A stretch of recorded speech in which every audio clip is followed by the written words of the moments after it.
Rep. Lauren Boebert GOP primary after switching Colorado districts. Hurd, Crank also notch wins.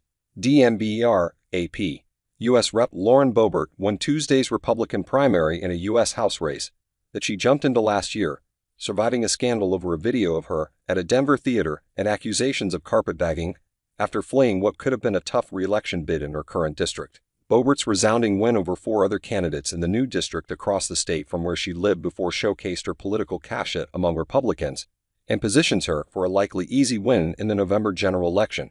It was also a victory for the far-right flank of the House GOP, a group that takes no prisoners, makes no concessions, and stays on the attack. Taking the stage at her election night victory party, Boebert wore a pair of reflective gold sneakers sold by former President Donald Trump and a white Make America Great Again hat with his signature across the bill.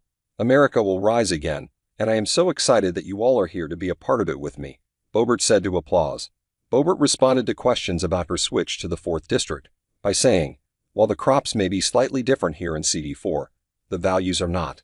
She promised to fight for policies including shutting down the southern border and also signaled that she intends to continue her combative style. "A lot of folks criticize my approach on things," Boebert said, "but I learned very early on in Washington, D.C., that nothing happens without force." In 2 other closely watched Republican contests, Attorney Jeff Hurd won the primary for the 3rd District seat currently held by Boebert, and political consultant and talk radio host Jeff Crank defeated Colorado GOP Chairman Dave Williams, who was endorsed by Trump in the 5th District. Boebert built national hardline conservative stardom that likely made it easier for her to weather the scandals of the last year, which included the video of her vaping and causing a disturbance at a musical production of Beetlejuice. While the theater incident and district jump rattled some Republicans, Gilbert Kengier shrugged them off, saying, "Who's perfect?" Kengier said he voted for Boebert because she shakes things up. "It's gotten too staid. Same promises, nothing happens," he said. "We need to get rid of the old farts." On Tuesday, she beat a group of more traditional, homegrown primary candidates who had far less name recognition and generally less combative political styles. Former State Senator Jerry Sonnenberg, current state reps Mike Lynch and Richard Holtorf, and parental rights advocate Deborah Flora. Sonnenberg congratulated Boebert and pledged to support her, saying, "I look forward to helping her win this seat in November, and then being a resource to her on rural issues in this district."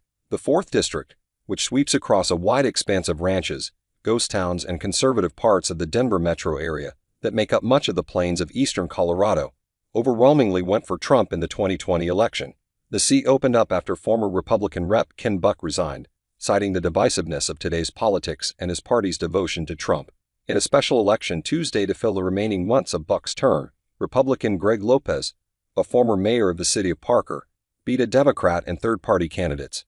In the 5th District, which is home to the city of Colorado Springs, Crank bested Williams after the latter faced condemnation from fellow Republicans over his leadership, including the use of party resources to boost his own campaign.